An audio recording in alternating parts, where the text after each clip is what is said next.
class 10 লৈকে আমি অলপ ঘৰৰ শাসন ব্যৱস্থাৰ মাজত থাকো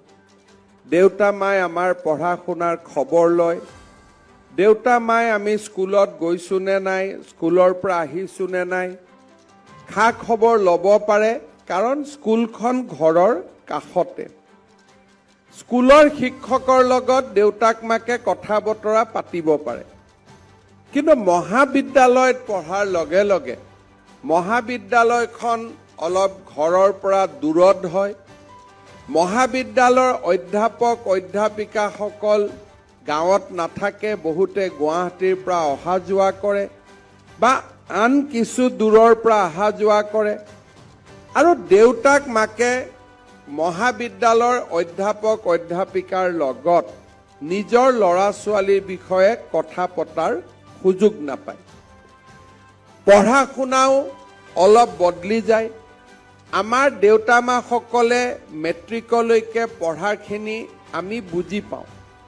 কলেজত যোৱাৰ লগে লগে যদি দেউতাকে আৰ্টছ পঢ়িছিল সায়েন্সৰ সাবজেক্ট বিলাকৰ বিষয়ে আমাৰ আইডিয়া বিলাক কমি যায় মই আৰ্টছ পঢ়িছিলো মোৰ লৰাই যদি সায়েন্স পঢ়ে ফিজিক্স কেমিষ্ট্ৰি মই বুজি নাপাওঁ গতিকে লৰাজন বা ছোৱালীজনীৰ পঢ়া শুনাৰ অগ্ৰগতিৰ বিষয়ে মই ব্যক্তিগতভাৱে অনুভৱ কৰিব নোৱাৰো তাৰ ফলত দেউতাক মাক এখোজ পিছুৱাই যায় যে ঠিক আছে মোৰ লৰা ডাঙৰ হৈছে লৰা ছোৱালীয়ে ভালকৈ পঢ়িব মাকে লৰা ছোৱালীৰ খোৱা বোৱাৰ ওপৰত যত্ন লয় দেউতাকে যাতে লৰা ছোৱালীয়ে পঢ়োতে কষ্ট নাপায় তাৰ বাবে বাকি প্ৰয়োজনীয় ব্যৱস্থাখিনি আমাক নিশ্চিত কৰে এতিয়া আমি বুজি পাব লাগিব যে আমি নিজৰ ভৰিৰ ওপৰত নিজে থিয় দিব লাগিব আৰু নিজৰ ভৰিৰ ওপৰত থিয় দিয়াটো যেনেকে আনন্দৰ কথা তেনেকে ই দায়িত্বৰো কথা ৰেসপন্সিবিলিটি কামস উইথ একাউন্টেবিলিটি আজি মই মুখ্যমন্ত্ৰী হৈছো মোৰ বাবে আনন্দৰ কথা যে সিএম হলো আৰু কি লাগে কিন্তু যিমানে মই ওপৰলৈকে যাম হিমানে মোৰ দায়িত্ব বাঢ়ি যায় জবাবদিহি বাঢ়ি যায় আৰু দায়িত্ব আৰু জবাবদিহি যেতিয়া মই সদায় তাৰ প্ৰতি মই সচেতন হৈ থাকো তেতিয়া মই লক্ষ্যভ্ৰষ্ট নহওঁ কক্ষচ্যুত নহওঁ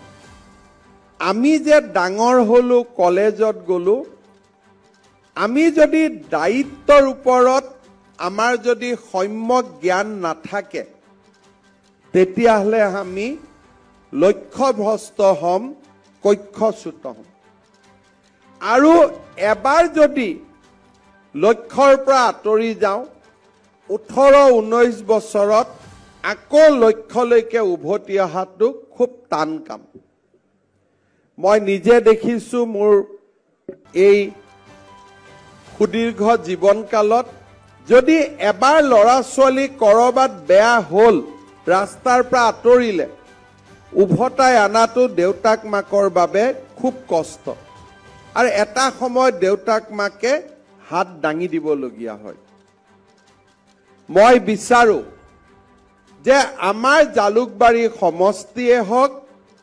অসমৰ ছাত্ৰ সমাজ হওক তেওঁলোক যাতে লক্ষ্যভ্ৰষ্ট নহয় কক্ষচ্যুত নহয়